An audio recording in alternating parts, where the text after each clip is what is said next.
ब्राह्मण आए और ब्राह्मणों ने नंद बाबा से कहा, अरे बाबा अब कछु करवा लो। जब हमारे यहाँ पर कई दिन हो जाते हैं ना, पूजा पाठ नहीं करवाते, हम भूल जाते हैं, तो जो हमारे कुल के पुरोहित होते हैं, जो पंडित जी होते हैं, जो शादी विवाह नामकरण करवाते हैं, तो वो कहते हैं, अरे महाराज, अरे जजमान, बहुत दिन हो गए, पूजा पाठ करवाओ, सत्यनारायण करवाओ, हवन करवाओ। और हम समस्त भागवत भक्तों को साल में 2-4 अनुष्ठान जरूर करवाना चाहिए। वह पूजन पाठ करवाने से हमारे घर के जितने भी विघ्न बाधा ग्रह क्लेश होते हैं वह सब दूर होते हैं। ब्राह्मण देवताओं ने कहा, नंद बाबा ने कहा, अरे महाराज हमने कब मना करी, महाराज आओ खूब पूजा पाठ करो। अब ब्राह्मण देवता आए और खूब पूजा पाठ किए, 3 दिन का अनुष्ठान किए। और अनुष्ठान करने के बाद में जब ब्राह्मणों को विदाई दी नंद बाबा ने, तो ब्राह्मण आशीर्वाद दे करके गए। और क्या आशीर्वाद दिए कि तुम्हारे यहां पर साक्षात पुत्र के रूप में नारायण आएंगे। भाई ब्राह्मण भूल गए थे महाराज कि इनकी आयु क्या है। जब आशीर्वाद दिया था तो नंद बाबा की आयु कितनी थी? 80 वर्ष की। और जब ब्राह्मणों ने आशीर्वाद दिया तो नंद बाबा को पूर्ण विश्वास था कि संत और ब्राह्मणों के वाक्य वचन कभी झूठे नहीं होते। जैसे आगे समय व्यतीत हुआ और उनके यहां पर लाला के रूप में कन्हैया आए। जैसे ही कन्हैया को देखा, देख करके मन प्रसन्न हो गया। नंदा सुनंदा ने कहा, बधाई हो, बधाई हो, बधाई। कल हम भक्तों ने खूब बधाइयों का आनंद लिया। बधाई यहाँ पर गाई भी गई, लुटाई भी गई।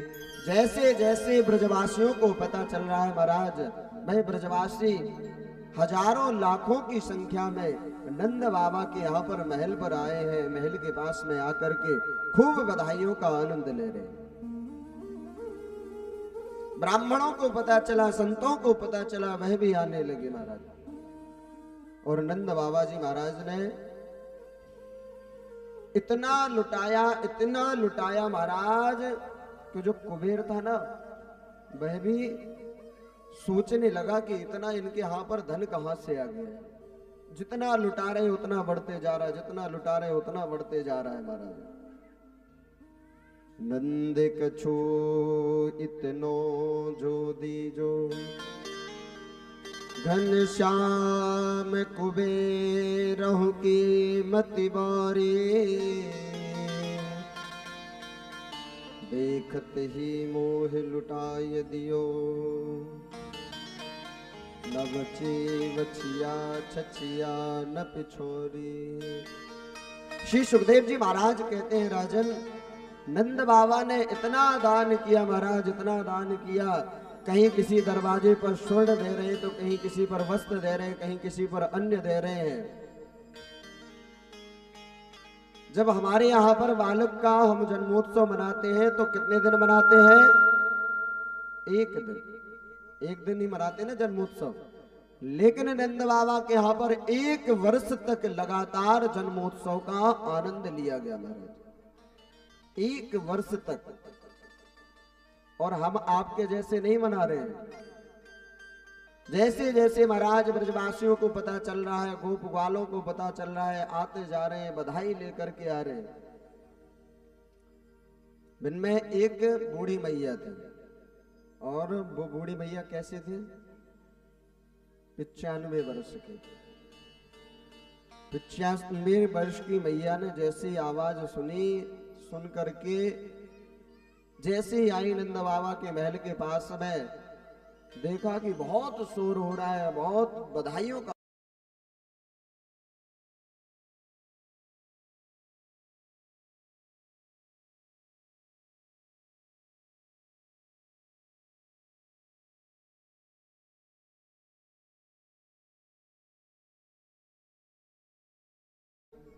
जैसे पेट में गया तो मैया ने फिर पूछा, तो वह ब्रजवासी ने कही मैया तुम्हें अबे भी पतो ना चलो। नंद बाबा यशोदा मैया के यहाँ पर लाला हुआ है, लाला भयो है। तो वह मैया कहवे लग गई महाराज ऐसे लाला रोज होवे, खूब होवे, खूब हमारो आशीर्वाद है, खूब कृपा करें ठाकुर जी। तो यहाँ पर ब्रजवासी सखा खूब बधाइयों का आनंद ले रहे हैं। आइए हम सभी भाव के साथ में एक बधाई का आनंद लेते हैं। बोले भक्त वत्सल भगवान की जय। हर कोई तिरछी नजर से न देखो लाला को, लग जाए ना नजरिया रे।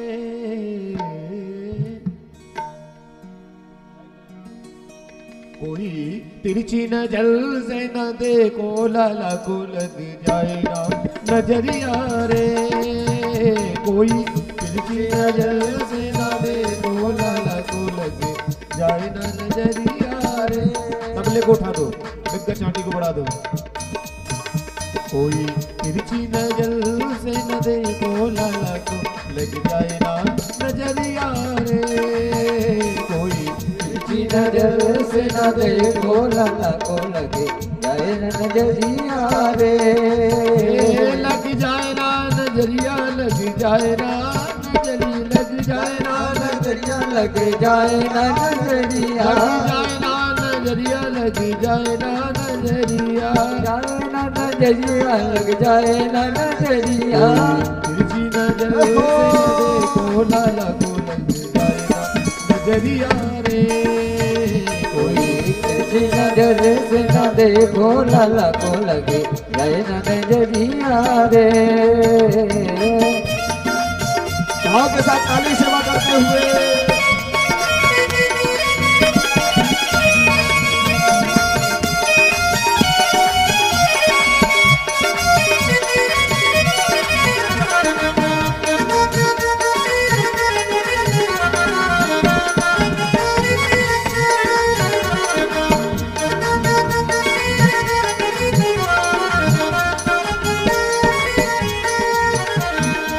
पहली बधाई नंद बाबा की आई, पहली बधाई नंद बाबा की आई, पहली बधाई नंद बाबा की आई, पहली बधाई नंद बाबा की आई।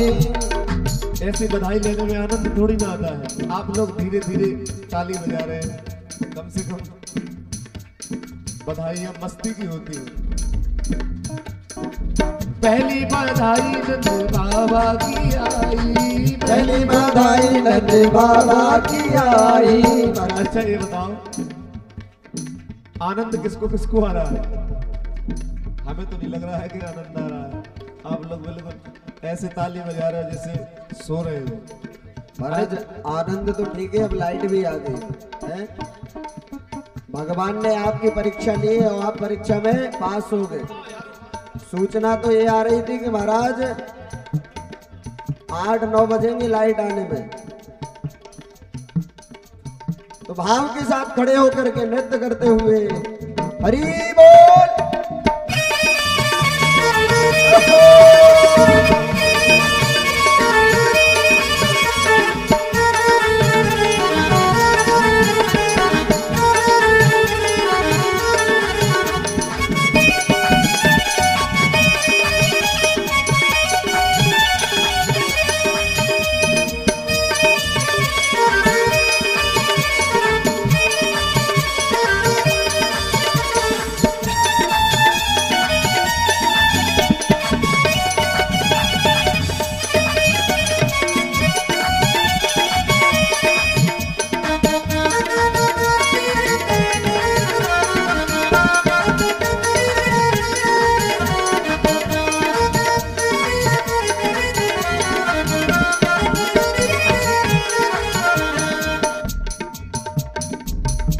बधाई माँ यशोदा की आई, दूजी बधाई माँ यशोदा की आई, दूजी बधाई माँ यशोदा की आई, दूजी बधाई माँ यशोदा की आई, दूजी बधाई माँ यशोदा की आई, दूजी बधाई माँ यशोदा की आई। और भैया अरे यशोदा ने खुशियां मनाई श्याम मेरो बड़ो सलोना रे।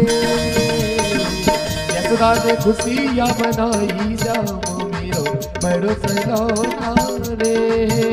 कोई तिरछी नजर से न देखो लाला को लग जाए ना नजरिया रे। कोई तिरछी नजर से ना देखो लाला को लगे जाए ना नजरिया रे।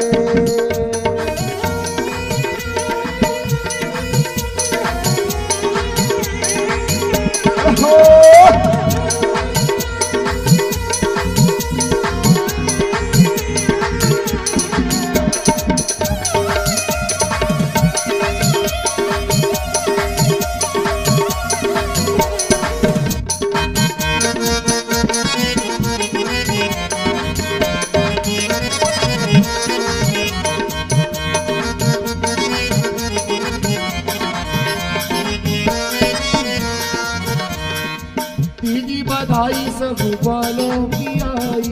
तीजी बधाई सब ग्वालों की आई। ग्वालों की आई सब भक्तों की आई। ग्वालों की आई सब भक्तों की आई। तीजी बधाई सब ग्वालों की आई। तीजी बधाई सब भक्तों की आई। भक्तों की आई सब माता की आई। भक्तों की आई सब मातों की आई। मातों की आई सब बहनों की आई। माता की आई सब बहनों की आई। इन्हें भक्तों ने इन्हें भक्तों ने खुशियां मनाई श्याम मेरो बड़ो सलोना रे।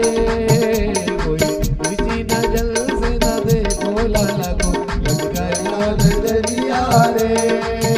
लग जाए ना नजरिया लग जाए ना नजरिया लग जाए ना नजरिया लग जाए ना नजरिया। लग जाए ना नजरिया लग जाए ना नजरिया लग जाए ना नजरिया लग जाए ना नजरिया। तिरछी नजर से न देखो लाला को लग जाए ना नजरिया रे। कोई तिरछी नजर से न देखो लाला को लग जाए ना नजरिया रे।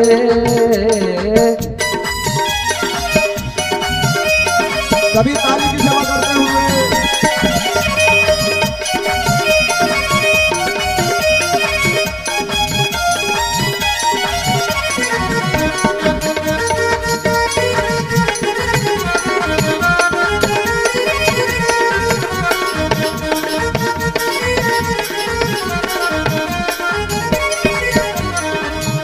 और चौथी बधाई सब सखियों की आई।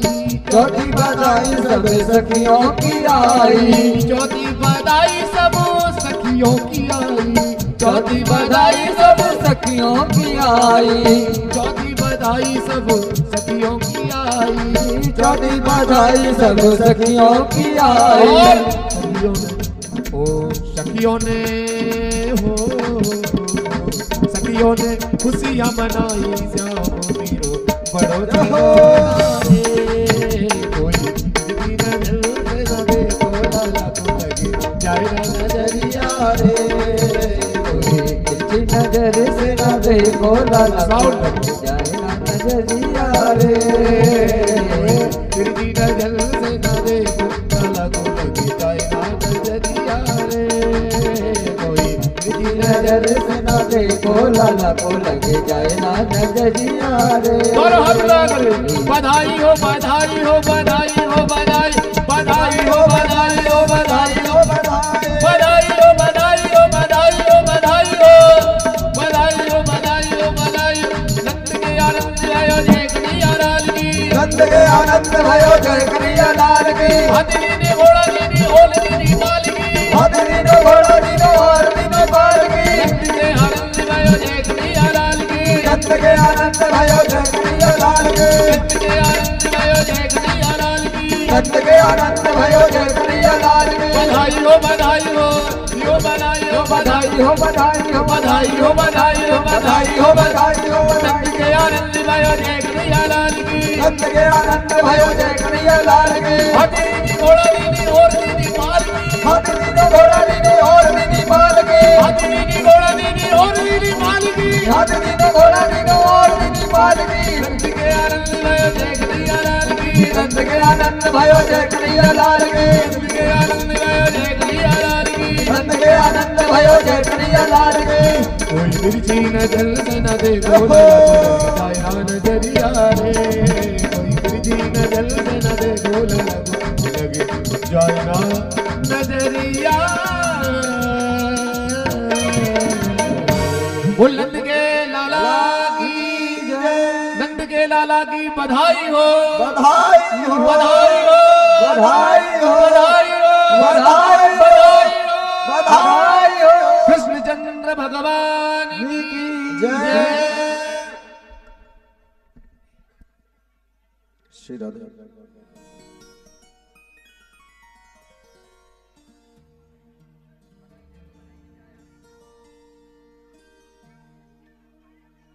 बोली नंद के लाला की जय। श्री सुखदेव जी महाराज कहते हैं ब्रजवासियों ने बड़े ही आनंद के साथ में खूब बधाइयों का आनंद लिया। कृपया व्यवस्था भी बनाते रहे और शोर शराबा न करें कोई।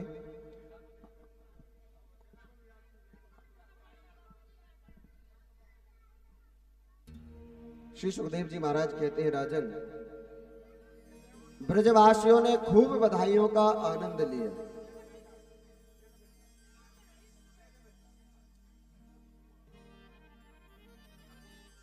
हमारे यजमान जी से निवेदन है कृपया व्यवस्था बनती रहेगी आराम से।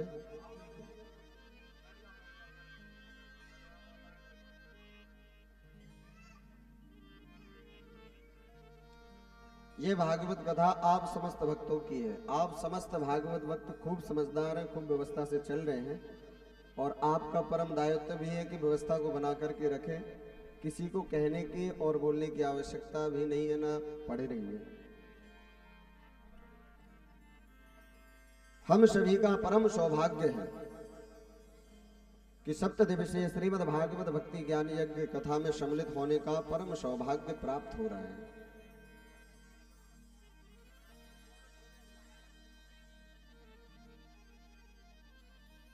श्री सुखदेव जी महाराज कहते हैं राजन, ब्रजवासियों ने खूब बधाइयों का आनंद लिया। एक वर्ष तक सारे ब्रज में खूब बधाई गवी, बधाइयों का आनंद लिया, बधाई लुटाई भी गई।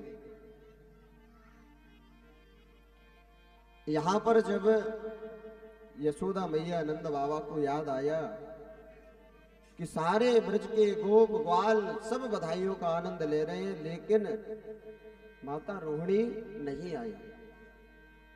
जैसे नंद बाबा यशोदा मैया गए, जाकर के पूछा कि आप क्यों बधाइयों में नहीं आई, बधाइयों का आनंद क्यों नहीं लिया आपने। तो यहां पर हमारे शास्त्रों में वर्णन आता है कि यदि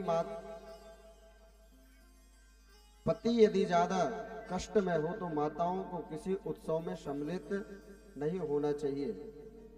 ज्यादा श्रृंगार आदि करके नहीं विचरण करना चाहिए। और जो रोहिणी मैया थी उनके पतिदेव कौन थे? वसुदेव जी महाराज। वह कारागृह में बंद थे, इसलिए वह उत्सव में सम्मिलित नहीं हुई थी। लेकिन जब ज्यादा ही आग्रह किया तो रोहिणी मैया ने सोचा कि ये सब नियम तो संसार के प्राणियों के लिए होते हैं, यह उत्सव किसी संसार के प्राणी का नहीं है, यह जगत पिता जगदीश्वर पर ब्रह्म परमात्मा का उत्सव है और हम सभी को सम्मिलित होकर के उत्सव का आनंद लेना चाहिए। रोहिणी मैया भी आई और उत्सव में खूब आनंद लिया। जब एक वर्ष तक ब्रज में उत्सव चला महाराज, तो जो नंद बाबा जी थे उनको याद आया कि हम तो भूल गए हैं महाराज कंस को कर देने के लिए। जो पहले के राजा होते थे तो बड़े महाराज बड़े राजा को कर देने जाते थे।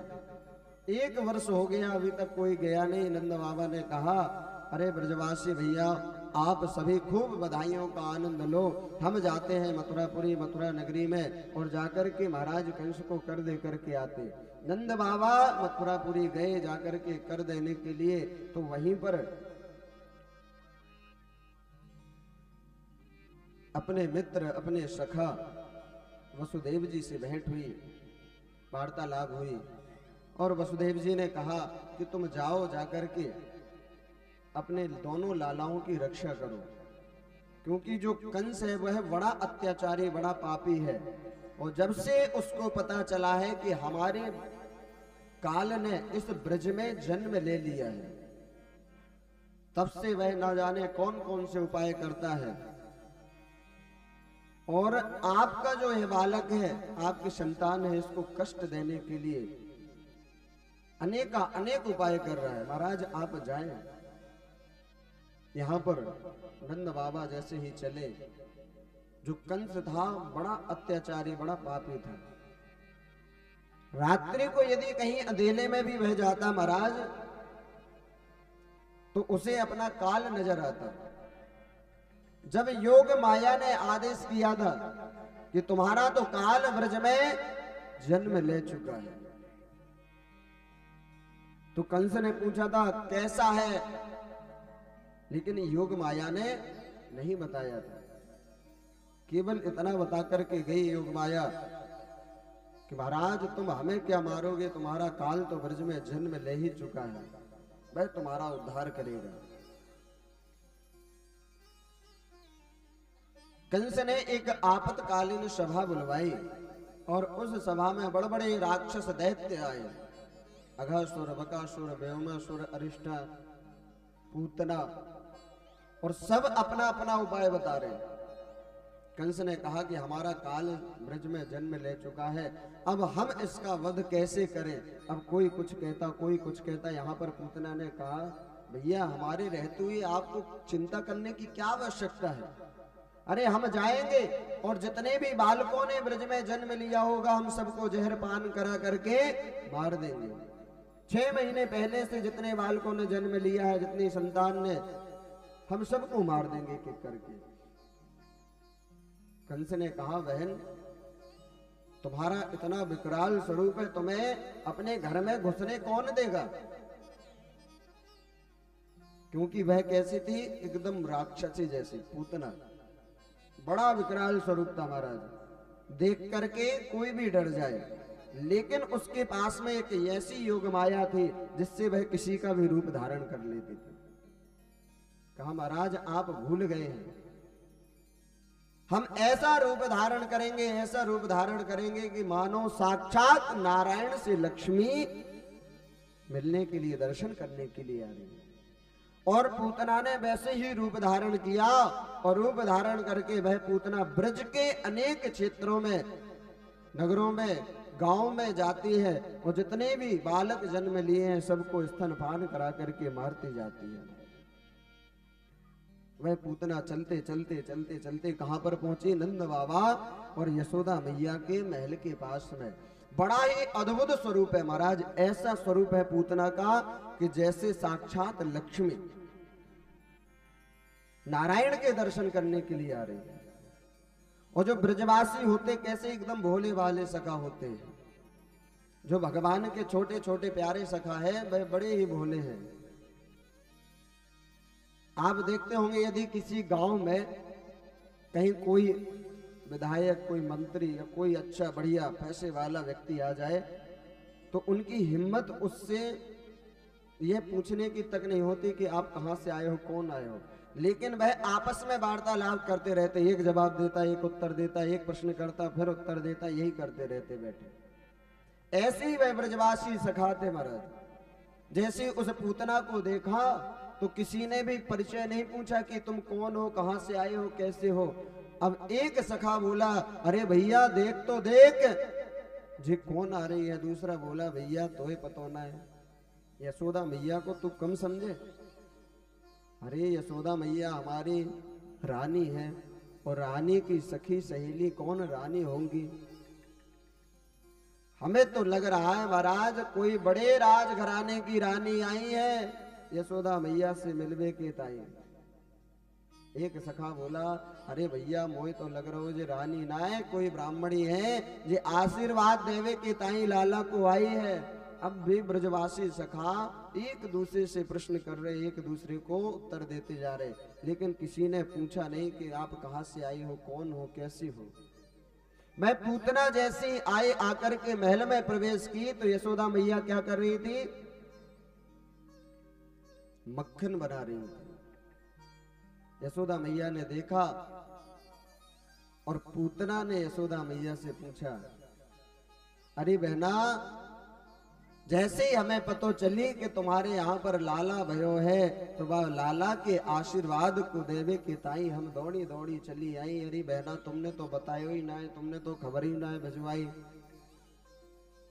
अब यशोदा मैया ने कुछ नहीं पूछा। यशोदा मैया भी सोच रही कि ये कौन है, कैसी, कहां से, लेकिन पूछा नहीं। क्यों? क्योंकि यदि हमारे यहाँ पर कोई भी उत्सव होता है और हम जिसको निमंत्रण देते हैं वह आ जाते हैं निमंत्रण में, तो कोई आश्चर्य की बात नहीं, क्योंकि हमने उनको निमंत्रण देकर के बुलाया। और यदि कोई बगैर निमंत्रण दिए यदि हमारे यहाँ पर आ जाता है उत्सव में, तो पहले हम उसका स्वागत सत्कार करते हैं कि यह तो बगैर बुलाए आया है। यशोदा मैया ने पूतना से कहा कि अरे बहना जी, लाला तुम सबन के आशीर्वाद से तो भयो है और हमारो लाला थोड़ी है, तुम सबन को लाला है। चलो जाओ, जाकर के लाला कक्ष में पलना में लेटो है, तुम जाकर के आशीर्वाद देकर के आओ। और पूतना चाहती भी यही थी। जैसी पूतना कक्ष में पहुंची महाराज, देखा कन्हैया पल्ले में लेटे हैं। भगवान पहले तो नेत्र खोल करके रखे थे, लेकिन जैसे ही पूतना को देखा भगवान ने तुरंत नेत्र बंद कर लिए। और क्यों नेत्र बंद किए? यहां पर संत महात्माओं ने अपने अलग अलग भाव प्रकट किए। एक महात्मा तो कहते हैं महाराज, कन्हैया ने नेत्र इसलिए बंद किए हैं क्योंकि भगवान क्या पाते हैं? भगवान को सबसे ज्यादा प्रिय क्या है? बताओ मैया। है मक्खन और मिश्री। लेकिन पूतना क्या खिलाने आई थी भगवान को? जहर। भगवान ने सोचा कि हे भगवान, ब्रज में आए देर ना भई, और जब पूतना मौसी को देखो जी जहर लगा के आ गई, जहर खिलाए दे के ताई। भगवान ने सीधे नेत्र बंद करके आह्वान किया भोले बाबा जी का। कहा प्रभु आप आओ और हमारे कंठ में विराजमान हो जाओ, क्योंकि हमारा कार्य नहीं है, ये आपका है। अलग अलग भाव प्रकट करते हैं। कोई महात्मा कहते हैं कि जितने बालकों को पूतना ने मारा, उन समस्त बालकों को ध्यान में रखते हुए भगवान कह रहे हैं कि आज हम तुम्हारा, जिसने तुम्हारा वध किया उसका हम आज कल्याण करेंगे। एक महात्मा कहते हैं कि भगवान ने नेत्रबंद इसलिए किए कि जो भक्त परेशान थे राक्षस दैत्यों से, जिसके लिए भगवान ने इस पृथ्वी पर अवतार लिया था, इस पृथ्वी पर आए थे, ब्रज में आए थे, उस कार्य को करना प्रारंभ कर रहे थे, इसलिए उन भक्तों का सभी का ध्यान किया। अनेक अनेक भाव यहां पर संत महात्मा प्रकट करते हैं। जैसे ही भगवान ने नेत्रबंद किए, पूतना आए और पूतना ने भगवान को पल्ले में से उठा करके गोद में लिया, और गोद में लेकर के महाराज वह पूतना सीधे कहां पर? यमुना जी के किनारे। यमुना जी के किनारे पहुंची और बड़ा अद्भुत वन था वहां पर। पूतना ने वह अपना बड़ा विकराल रूप धारण किया और एकदम पूतना ऐसे लग रही महाराज, ऐसे बड़ा विकराल स्वरूप है पूतना का। वहां पर दो चार ग्वाल वाल यमुना जी के किनारे थे, देखा, दौड़ करके दौड़े दौड़े आए और आकर के नंद बाबा यशोदा मैया को बताया।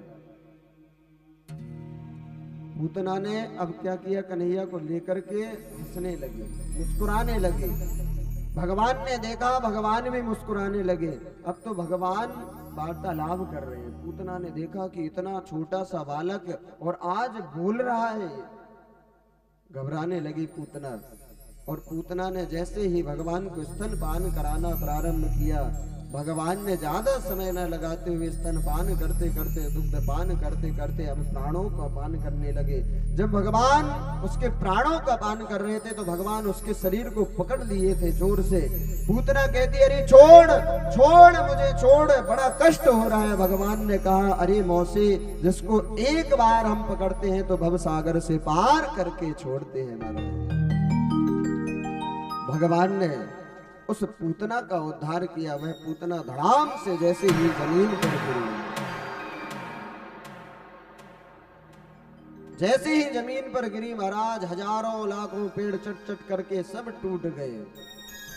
इतनी जोर से आवाज हुई कि सारे ब्रज में ऐसे लग रहा है जैसे प्रलय आ गया हो। सारे ब्रजवासी घबराते घबराते नंद बाबा यशोदा मैया के पास में पहुंचे और पहुंच करके कहा कि मैया लाला कहाँ है, लाला कहाँ है। यशोदा मैया जैसी कक्ष में पहुंचे, देखा कि लाला नहीं है। देख करके धड़ाम से जमीन पर गिर गई, मूर्छित हो गई कि मेरा लाला गया तो कहाँ गया। वह जो दो चार ब्रजवासियों ने पूतना को देखा था वह दौड़े दौड़े आए और कहने लगे, मैया तुम्हारो लाला तो एक राक्षसी के ऊपर खेल रहा है, खिलौने कर रहा है। नंद बाबा यशोदा मैया गोप ग्वाल सखा ब्रजवासी दौड़े दौड़े गए। जाकर के देखा तो कन्हैया उस पूतना के शरीर पर खेल रहे हैं। उस पूतना के ऊपर से कन्हैया को उठाने के लिए उन ब्रजवासियों ने नसेनी लगाई उसके शरीर पे। इतनी बड़ी विकराल स्वरूप थी पूतना। हमारे ब्रज में तो कुछ संत महात्मा कहते, महाराज पूतना जब गिरी तो बाकी हाथ कहाँ गिरे, हाथरस, और पाव पैगांव, और कान कानपुर, नाक नागपुर। लेकिन भागवत कथा में ऐसा वर्णन नहीं आता है। केवल भागवत कथा में 8-10 किलोमीटर तक का वर्णन आता है कि इतना बड़ा विकराल स्वरूप था पूतना का।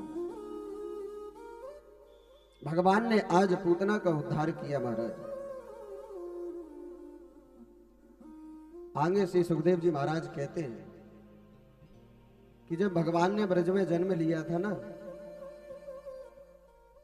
तो भोले बाबा जी दर्शन करने के लिए आए थे।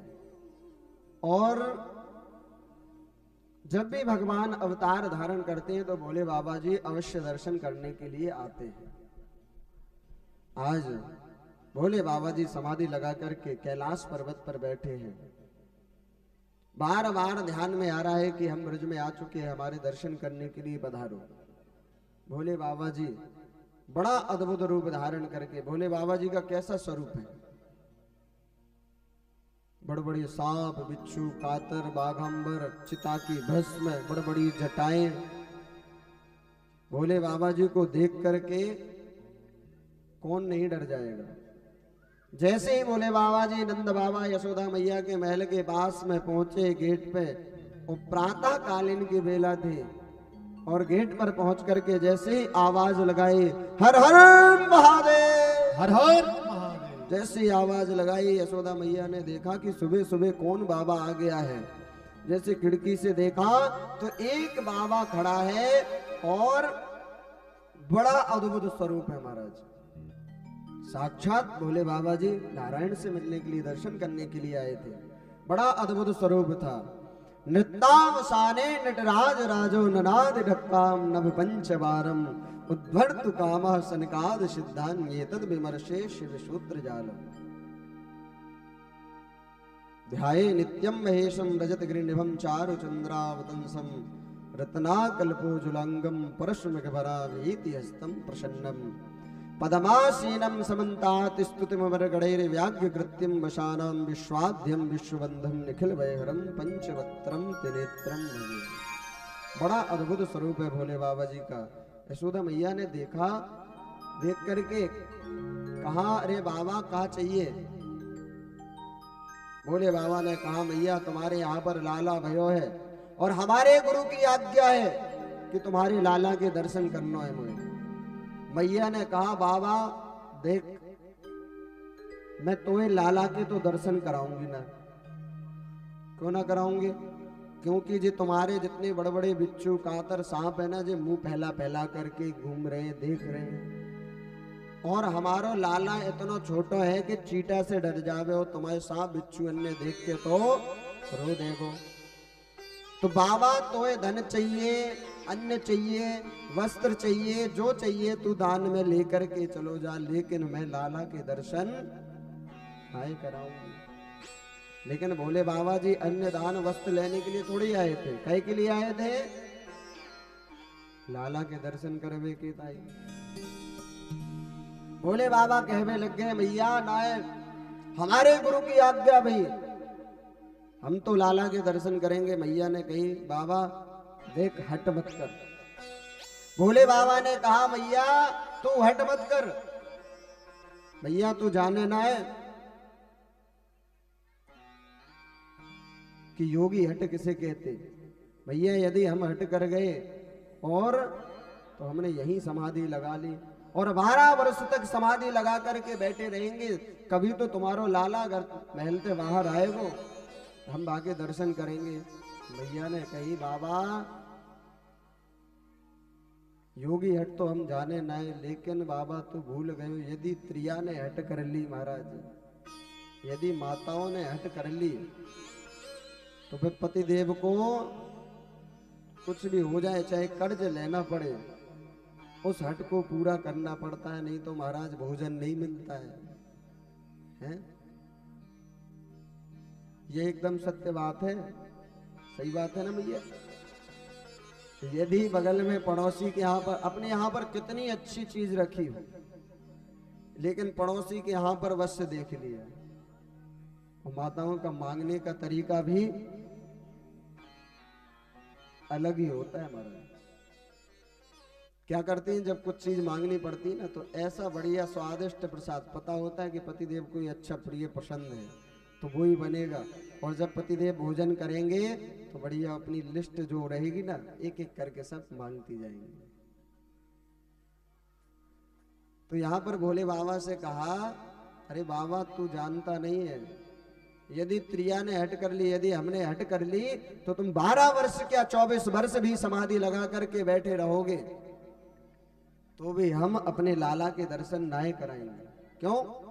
क्योंकि हमारे महल के कितने दरवाजे हैं? 15। यदि एक दरवाजा हमने बंद कर लिया तो हमारे लाला के ताए 14 दरवाजे खुले रहेंगे। भोले बाबा जी महाराज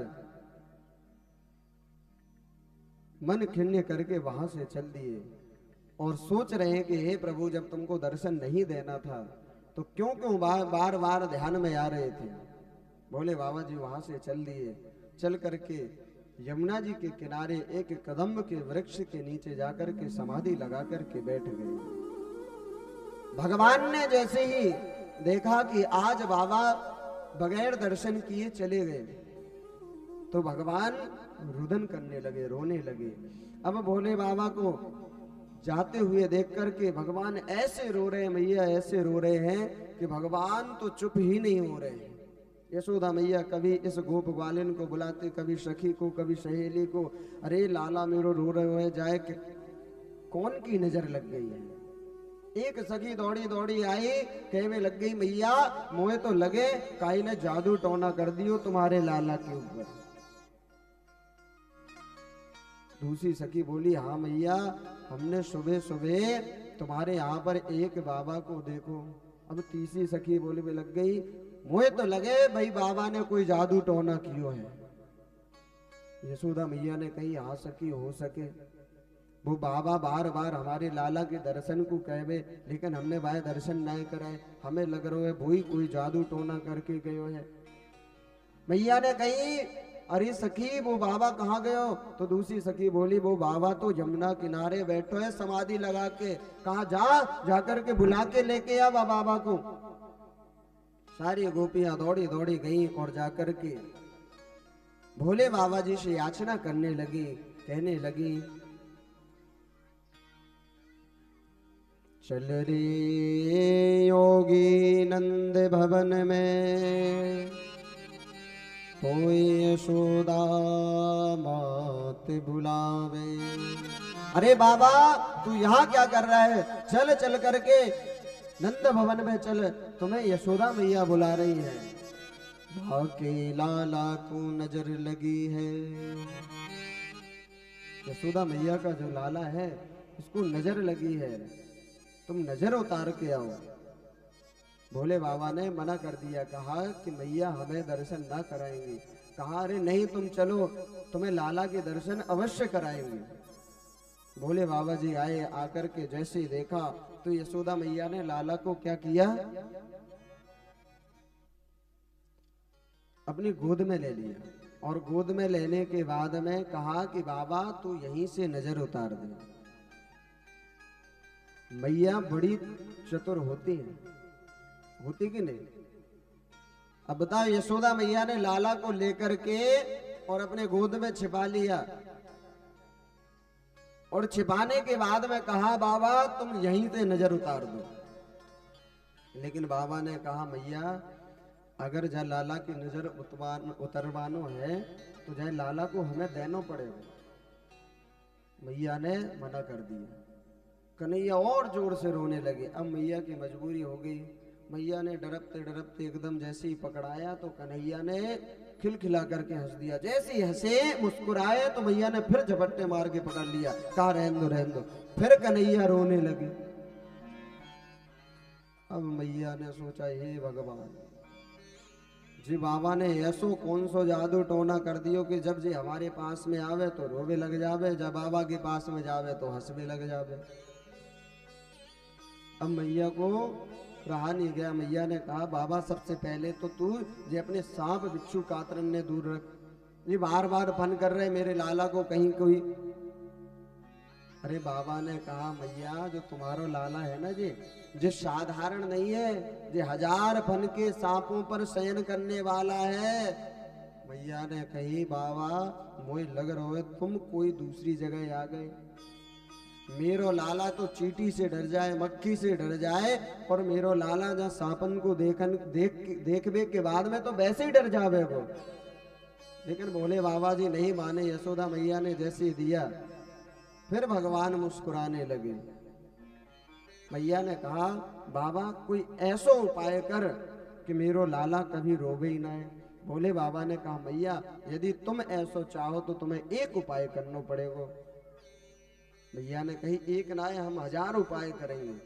भोले बाबा ने कहा मैया एक हमारो स्थान तुम नंद भवन में बनवा दो, और जहां तुम्हारो लाला स्नान करेगो, स्नान को जो जल होगो वो हमारे ऊपर से निकलेगो, जाएगो, बहेगो। भैया ने बढ़िया सुंदर स्थान बनाया और भोले बाबा जी को वहां पर स्थान दिया। आप ब्रज में जाएं और जाकर के दर्शन करें। नंद बाबा के महल में भोले बाबा जी का बड़ा दिव्य स्थान है। नंदेश्वर महादेव के नाम से वह स्थान है। यदि हम आप वृंदावन दर्शन करने जाते हैं तो वृंदावन में जितने भगवान श्री कृष्ण के मंदिर हैं तो हर जगह, हर गांव में, हर कॉलोनी में, हर जगह भोले बाबा जी के भी स्थान है। भूतेश्वर महादेव, नंदेश्वर महादेव, गोपेश्वर महादेव, चकलेश्वर महादेव। भगवान भूत भावन भोले बाबा जी का एक वृंदावन में स्थान है और बड़ा ही अद्भुत स्थान है। वह कौन सा है? गोपेश्वर महादेव। यदि हम ब्रज में दर्शन करने जाते हैं, वृंदावन दर्शन करते हैं, ब्रज 84 कोश यात्रा करते हैं और हमने भोले बाबा जी के गोपेश्वर महादेव के दर्शन यदि नहीं किए तो हमें पूर्ण फल प्राप्त नहीं होता है। क्योंकि भगवान भोले बाबा जी गोपेश्वर, गोपी का रूप धारण करके ब्रज में आए थे और वहां पर आज भी भोले बाबा जी विराजमान है। बढ़िया दिव्य स्थान बनाया। भोले बाबा जी वहीं पर निवास करने लगे। श्री सुखदेव जी महाराज कहते हैं भगवान जैसे ही बड़े हुए तो यहाँ पर जब हमारे बालक का जन्म होता है, हमारे यहाँ पर किसी संतान का जन्म होता है तो हम सबसे पहले क्या करते हैं? नामकरण संस्कार। पंडित जी के यहाँ पर जाते हैं, नामकरण संस्कार करवाते हैं, नाम कर। लेकिन यहाँ पर आज 1 वर्ष से भी ज्यादा समय हो गया, भगवान का नामकरण संस्कार नहीं हुआ। क्योंकि नंद बाबा और यशोदा मैया जो थे, इनकी यहाँ पर जो संतान हुई थी, कितने वर्ष में हुई थी? नंद बाबा कितने वर्ष के थे? हैं कल हमने बताया था कितने वर्ष के थे? 85 वर्ष की आयु थी। यह भागवत कथा वह कथा है जो नंद बाबा को साक्षात नारायण प्राप्त हुए। यह भागवत की ही कृपा है, उन संतों का ही आशीर्वाद है। जब नंद बाबा के यहाँ पर लाला हुआ तो सारे ब्रज में ब्रजवासियों को बड़ी खुशी थी, बड़ी प्रसन्नता थी। और आज भी वृंदावन में जैसे कृष्ण जन्माष्टमी होती महाराज, ऐसे कहीं पर नहीं होती। ब्रज में त्योहारों को बड़े ही आनंद के साथ में मनाते हैं। आप ब्रज में जाएं और ब्रज की होली का आनंद लें। 1 महीने पहले से होली प्रारंभ हो जाती है ब्रज में, होती कि नहीं होती मैया? और हमारे यहां पर कैसे होली होती है? हम सभी सोचते हैं कि महाराज वो होली ना आए, है ना, लेकिन ब्रज में ऐसी नहीं होती। फूल होली होती है, मक्खन मिश्री की होली होती है, लड्डू, यहाँ तक कि एक ब्रज की बड़ी सुप्रसिद्ध होली है। तो कौन सी होली है वो? है लट्ठमार होली। आप जाकर के ब्रज में उस होली को देखें, उस होली के दर्शन करें। देवता भी तरसते हैं महाराज। विदेश से लोग बाग आते हैं होली का आनंद लेने के लिए। 1 महीने पहले से ब्रज में होली होती है। अनेक अनेक अलग अलग जगह पे होली होती है। कभी नंदगांव, कभी बरसाना, कभी गोकुल, कभी गोवर्धन, कभी मथुरा, कभी दाऊजी, ऐसी अलग अलग जगह पे होली होती है। और बड़े भाव के साथ में ब्रजवासी होली का आनंद लेते हैं। लेकिन हमारे यहाँ पर कैसे होती है? यहाँ की होली इतनी विचित्र होती है महाराज, कहीं कपड़े फाड़ देंगे, कहीं नाली में डाल देंगे। कलर अगर ऐसा लगाएंगे कि महाराज पूरा शरीर ही बर्बाद हो जाए। लेकिन ब्रज में कलर नहीं लगाते, गुलाल, गुलाल की होली होती है, फूल की होली होती है। ये हमारी परंपरा है। लेकिन हम आप सभी उन परंपराओं को भूल चुके हैं, अभद्रता करते हैं, क्योंकि साल भर में 1 बार बस मौका मिलता है। श्री सुखदेव जी महाराज कहते हैं, राजन, भगवान का अभी नामकरण संस्कार भी नहीं हुआ। यहां पर जो वसुदेव जी महाराज हैं, उनके जो कुल पुरोहित हैं वह है गर्गाचार्य जी महाराज। और हम सभी के कोई ना कोई कुल पुरोहित जरूर होते हैं। आपके यहां पर भी कुल पुरोहित होंगे। कुल पुरोहित का मतलब क्या होता है? पुरोहित जो हमारे पूर्व से ही हमारा हित सोचे, हमारा हित करे। आपके यहां पर होंगे पंडित जी जो नामकरण भी संस्कार कराते होंगे, विवाह भी करवाते होंगे, सब कार्य वो ही करते होंगे। और एक होती है कुल पुरोहितानी। वो क्या करती है? हमारी जो कुल की रीति रिवाज होती है, जो पूर्वजों से जो परंपरा चली आ रही है, वो पूर्वजों वाली परंपरा हमें बताती है। ऐसे ही नंद बाबा के यहां पर भी एक कुल पुरोहितानी थी और उनका एक बालक था, उसका नाम था मधुमंगल। और वह भगवान का बड़ा ही प्रिय सखा था और भगवान के साथ में रहता था। भगवान के यहाँ पर नंद भवन में ठाकुर जी की सेवा करता था और कन्हैया के साथ में रहता था। क्योंकि जो पुरोहितानी जी थी, उनके यहाँ पर इतना धन नहीं था कि यदि सुबह का वक्त का भोजन है तो शाम की व्यवस्था नहीं है। इसलिए वह बालक नंद बाबा के यहाँ पर रहता था और कन्हैया दाऊ जी के साथ में खूब आनंद से रहता है, भोजन करता है, वहीं पर अपना जीवन यापन करता था। जो वसुदेव जी महाराज थे, उनको याद आया कि हमारे जो दोनों लाला हैं, इनका भी नामकरण संस्कार नहीं हुआ है। नंद बाबा, यशोदा मैया, सारे ब्रज के गोप ग्वाल ब्रजवासी सब भूल गए हैं, लाला का नामकरण संस्कार करवा दो। अभी यहाँ पर किसको बुलाया? गर्गाचार्य जी महाराज को। गर्गाचार्य जी महाराज को बुलाया और कहा कि तुम जाओ, जाकर के ब्रज में हमारे लाला का नामकरण संस्कार करके आओ। गर्गाचार्य जी महाराज गए नंद बाबा जी गौशाला में बैठे थे और माला जप कर रहे थे। गर्गाचार्य जी महाराज को जैसे ही देखा, कहा, अरे महाराज, आज आपका आगमन कैसे? प्रभु आज कैसे आप यहाँ पर आए? गर्गाचार्य जी महाराज ने कहा कि देखो, हमारा तो काम ही है किसी के यहाँ विवाह कराना, किसी के यहाँ पूजन कराना, किसी के यहाँ हवन कराना, किसी के यहाँ पर नामकरण कराना। जैसे ही नामकरण का नाम सुना, तुरंत अब याद आया नंद बाबा को कि हमारे यहाँ पर लालाओं के अभी तो नामकरण संस्कार भी नहीं हुए। महाराज कहा, महाराज आप भले पधारे, हमारे यहाँ पर जो लाला है ना, इनको नामकरण संस्कार ना भयो, और तुम ऐसी कृपा करो कि हमारे दोनों लालाओं को नामकरण संस्कार कराओ। गर्गाचार्य जी महाराज ने मना कर दिया। क्यों मना कर दिया? क्योंकि जो कंस था उसको पता था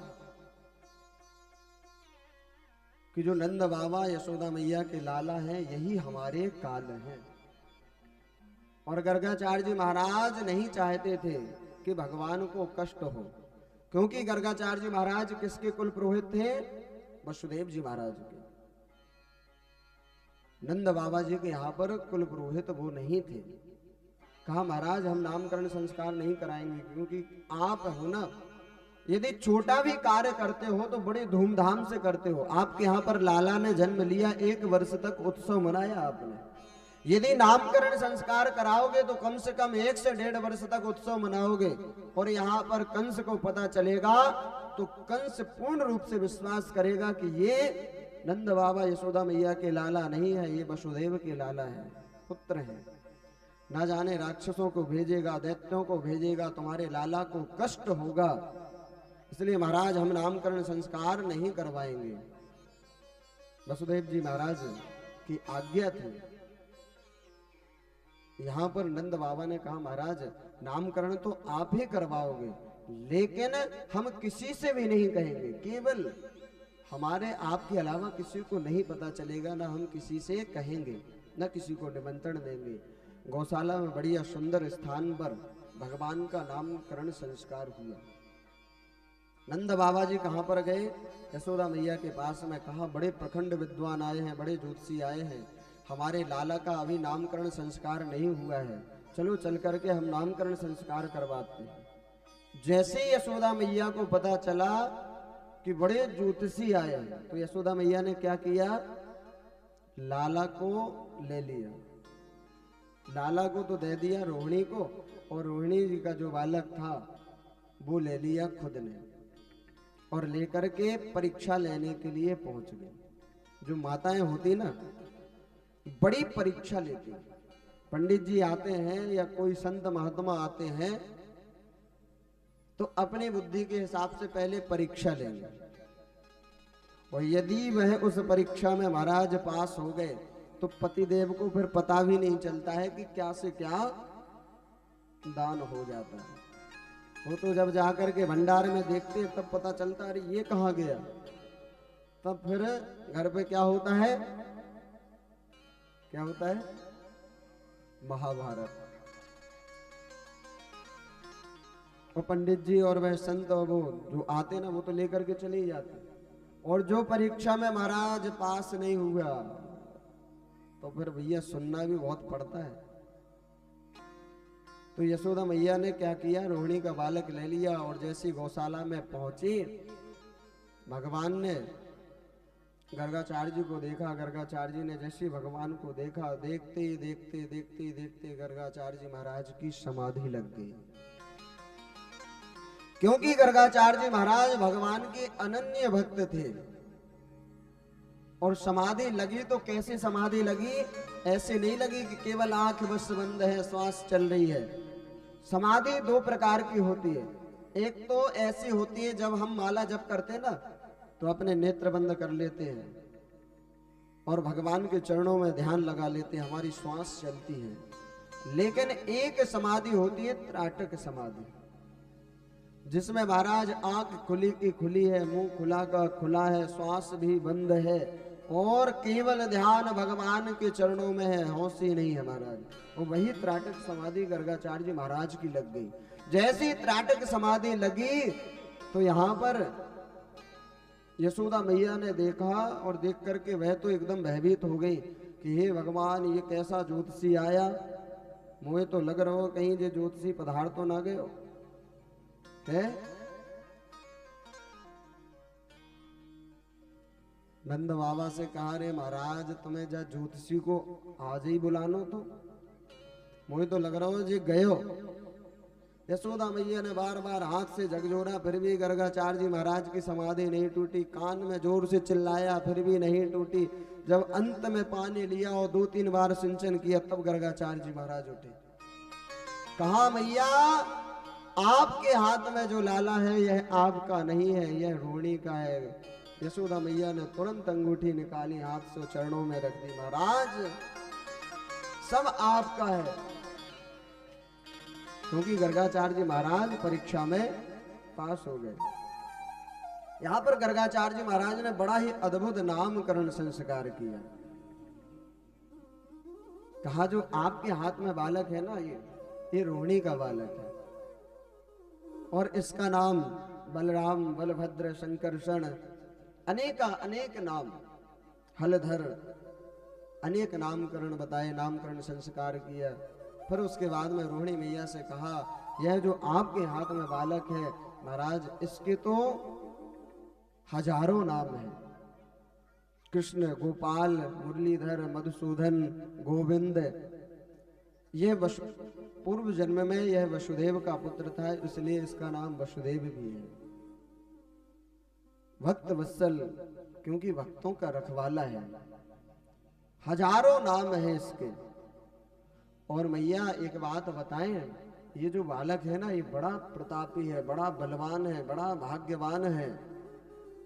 अब गर्गाचार्य जी महाराज जब आगे बोलने वाले थे कि ये भगवान है, तो भगवान ने सारे में मना कर दिया।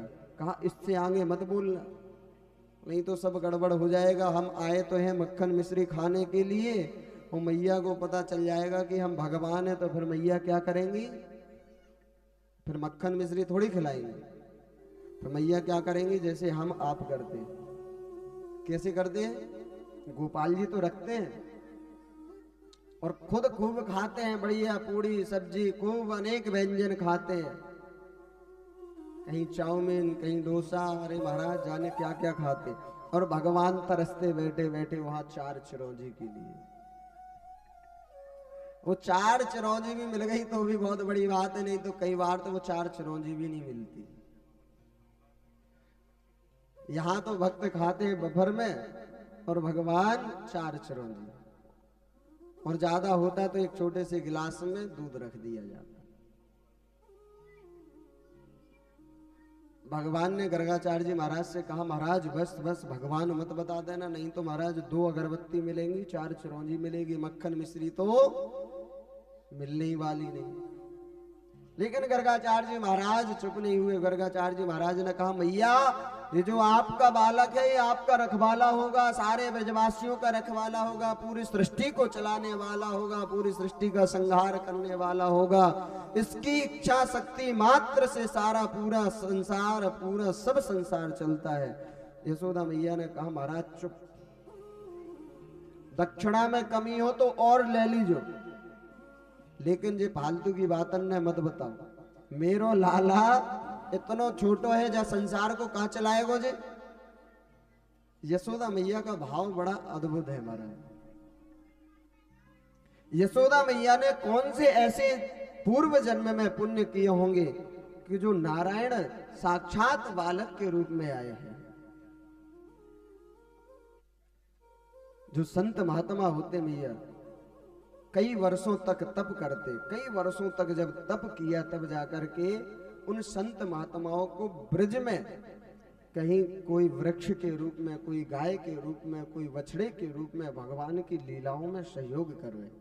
लेकिन यशोदा मैया ने ऐसा कौन सा पूर्व जन्म में पुण्य किया है कि भगवान कन्हैया नारायण मैया से डरते हैं। माता भोजन देती तो भगवान भोजन पाते हैं। सारे ब्रजवासी गोप ग्वाल सखा भगवान के दर्शन करने के लिए तरसते हैं। भगवान जैसे आगे आगे जब बड़े हुए ना, तो मैया ने क्या किया, भगवान के चरणों में बढ़िया एक पायल पहना दी। अब भगवान जब चलते हैं ना तो छम छम करके आवाज आती है, मैया का मन प्रसन्न हो जाता है। भगवान ब्रज में बड़ी अद्भुत लीलाएं करते हैं। ब्रज भगवान का हृदय है, घर है। आज भी यदि आप हजारों लोगों का भंडारा करते हैं और भोजन कराते हैं और ब्रज में केवल 100 संत, 100 ब्राह्मण या 100 ब्रजवासियों का भोजन कराते तो 1000 गुना फल प्राप्त होता है। ब्रज में, मथुरा में 24, ऐसा वर्णन आता है शास्त्रों में कि यदि हम एक 24 को भोजन कराते हैं तो हमें 100 ब्राह्मणों के बराबर भोजन कराने का फल प्राप्त होता है। जो ब्रज की सखा है, गोप ग्वाल है, भगवान के साथ में जब लीला करते हैं ना महाराज, तो भगवान को वह घोड़ा बनाते हैं, वो खुद स्वयं ऊपर बैठ जाते हैं और भगवान के साथ में लीला करते हैं। भगवान जब तक ब्रज में रहे, भगवान ने कभी चरण पादुका धारण नहीं की, कभी मुकुट धारण नहीं किया, कभी राजर्षि वस्त्र धारण नहीं किए। भगवान नंगे पैर ब्रज में विचरण करते हैं, घूमते हैं। आज भी संत महात्मा उस ब्रज रज से प्रेम करते हैं। जहां पर हमारा निवास स्थान है वहीं पर एक सामने एक आश्रम है। वहां उस आश्रम में मुंबई से बड़े ही एक करोड़पति आए। अब क्या हुआ, जब वो अपनी गाड़ी से उतरे तो उस समय एक झाड़ू लगाने वाला झाड़ू लगा रहा था। वो बड़ा पैसे वाला था, उसको थोड़ा पैसे का अपना अभिमान भी था। जब वह गाड़ी से उतरा तो उसके ऊपर वह धूल गई, तो उसने जोर से उस झाड़ू लगाने वाले को डांटा, अरे तुम्हें दिखाई नहीं दे रहे, हमारे कपड़े गंदे हो जाएंगे, हमारे वस्त्र गंदे हो जाएंगे। जो ब्रज में छोटे से छोटा प्राणी और बड़े से बड़ा सब ज्ञानवान है, सब भगवान के भक्त हैं। उस झाड़ू लगाने वाले ने कहा, महाराज आपको पैसे का इतना अभिमान है कि आप यह भूल गए हैं कि आप कहीं कोई नगरी में है या वृंदावन धाम में है। इस ब्रज का और इस ब्रज रज का इतना बड़ा महत्व है महाराज कि इसकी रज को पाने के लिए देवता भी तरसते हैं। आप तो बड़े भाग्यशाली हो कि आपके ऊपर खुद स्वयं वह रज उड़ करके आपके शरीर से लिपट रही है महाराज। जैसे ही उसने सुना वह तुरंत चरणों में लेट गया, कहा महाराज हमसे गलती हो गई, हम तो आपको साधारण समझ रहे थे। तो ब्रज में कोई साधारण नहीं है, क्योंकि वह भगवान साक्षात निवास करते हैं, भगवान साक्षात कृपा करते हैं। आज यदि आप ब्रज में जाते हैं और दर्शन करते हैं ना, तो ब्रज में ऐसे ऐसे संत महात्मा पड़े हैं जिनकी अरबों की संपत्ति है, फिर भी सब कुछ त्याग करके वृंदावन में आकर के निवास कर रहे हैं। संत भेष में केवल भिक्षा से अपना जीवन यापन करते हैं और भगवान का भजन करते हैं। ये भगवान की माया है और वह उस सार को समझ जाते हैं। देखो वृंदावन में एक संत हैं अभी भी, और शायद में आप जानते भी होंगे, प्रेमानंद जी महाराज। इस समय बहुत आते हैं यूट्यूब पे। और प्रेमानंद जी महाराज जो हैं वो साक्षात राधा रानी के स्वरूप है। उनकी दोनों किडनी खराब है, बड़े अद्भुत संत है महाराज। उनके दर्शन करने के लिए भक्त रात्रि को 2:30 बजे वहां पर हजारों लाखों की भीड़ में खड़े होते हैं। 1 बजे से लाइन लग जाती है महाराज, और पूरे परिक्रमा मार्ग में फूल बिछाए जाते हैं, अपनी अपनी भक्त सेवा देते हैं केवल दर्शन पाने के लिए। और उनके यहां पर कोई वीआईपी सिस्टम नहीं है महाराज के, कोई करोड़पति आए तो उसके लिए अलग से व्यवस्था की जाए। भक्त कैसे भी हो, कोई भी हो, सब एक समान है। तो ब्रज में आज भी ऐसे ऐसे संत महात्मा हैं। हम जाकर के दर्शन तो करें, हमारा भाव तो होना चाहिए। वो हम जाते हैं वृंदावन तीर्थ जाते हैं तो केवल हमें क्या दिखता, व्यापार। अरे बहुत जनता आ रही है, बहुत भक्त आते हैं, यहाँ तो हमारा खूब बड़ा व्यापार चलेगा, खूब पैसे कमाएंगे। और कई ऐसे करोड़पति लोगों ने वहां पर जमीन खरीद ली, बिल्डिंग बना ली और खूब पैसा छाप रहे हमारा। लेकिन हमारे भाव शुद्ध और पवित्र वश्य होने चाहिए। यदि हमारे भाव शुद्ध और पवित्र हैं तो हमें उनके अंदर भी परमात्मा दिखाई देंगे। लेकिन हम वृंदावन चले जाएं, चाहे अपने नगर में कॉलोनी में रहें, अगर हमारे हृदय में गंदगी है तो हमें हर जगह गंदगी दिखाई देगी। हमारे अंदर कमी है तो हमें हर व्यक्ति में कमी दिखाई देगी। यदि हमारे अंदर हृदय में भगवान निवास करते हैं तो हर प्राणी में हमें भगवान दिखाई देंगे। ब्रज में कई संत महात्मा भक्तों की सेवा करते हैं, लेकिन हम भक्त जाते हैं ना तो हमारा भाव ये होता है कि ये महात्मा पैसे के लोभ में सेवा करते हैं। किसके लोभ में? पैसे के, कि भक्त आएंगे कुछ पैसा देंगे। लेकिन महाराज उनका ये भाव नहीं होता है। उनका भाव ये होता है कि ना जाने कब कौन से रूप में नारायण आ जाएं और हम उनकी सेवा कर पाए। इसलिए वह भजन के रूप में वहां पर झाड़ू भी लगाते, आपके लिए बिस्तर भी लगाते, आपके लिए सेवा भी करते हैं, आपको खुद स्वयं परोस करके भोजन कराते हैं। क्योंकि उनका भाव ये होता है कि कब किस रूप में नारायण हमारे यहाँ पर आ जाए। ऐसे हमारा भी भाव होना चाहिए। कभी किसी प्राणी के प्रति हमें गलत नहीं सोचना चाहिए। हमारा भाव यही होना चाहिए, यदि हम उसको कुछ दे नहीं सकते तो उसके बारे में हमें गलत विचार भी नहीं करने चाहिए। जो ब्रजवासी सखाए हैं महाराज, वो एकदम भगवान की अनन्य प्रेमी भी हैं और मन में छल कपट नहीं है। भगवान कई बार कहते कि हम भगवान हैं, लेकिन वह ब्रजवासी सखा मानते नहीं कि ये भगवान है। वो तो यही जानते कि नंद बाबा यशोदा मैया का लाला है और कन्हैया है हमारा सखा है। भगवान ब्रज में लीलाएं करते हैं। कैसी? जब भगवान बड़े हुए ना तो बड़ी ही अद्भुत लीला करते हैं। और जो ब्रज की गोप ग्वाल सखी है ये कोई साधारण नहीं है। ये सब बड़े बड़े ऋषि मुनि महात्मा बनकर के रूप धारण करके आए। जो नई नई बहू थी वो सोचती थी कि हमें कन्हैया के दर्शन कैसे होंगे, क्योंकि जो सास होती है ना महाराज, सास कैसी होती है? अब वो तो सास ही जाने की सास होती कैसी है। क्यों आचार्य जी? है और सास बनना भी सबको है, लेकिन भूल जाते कि हम भी कभी बहू बने थे। और जो ब्रज की सास थी ना, वो नई बहुओं को घर से बाहर ही नहीं निकलने देती थी। केवल एक समय निकलती थी जब यमुना जी में पानी भरने जाती थी। उन नई बहुओं ने सोचा कि हमें तो कन्हैया के इस जन्म में दर्शन होने वाले नहीं, क्योंकि हमारी सास बड़ी विचित्र है, घर से ही नहीं निकलने देती। उन सारी नई बहुओं ने विचार किया। क्या विचार किया? कि क्यों ना हम एक काम करते हैं, जब हमारी सास शाम के समय गाय को धोने के लिए जाती है ना, तो हम अपनी जितनी भी पुरानी मटकियां हैं सबको फोड़ देते हैं। और जो सास होती है उनके प्राण किस में रखे रहते हैं? उन मटकियों में।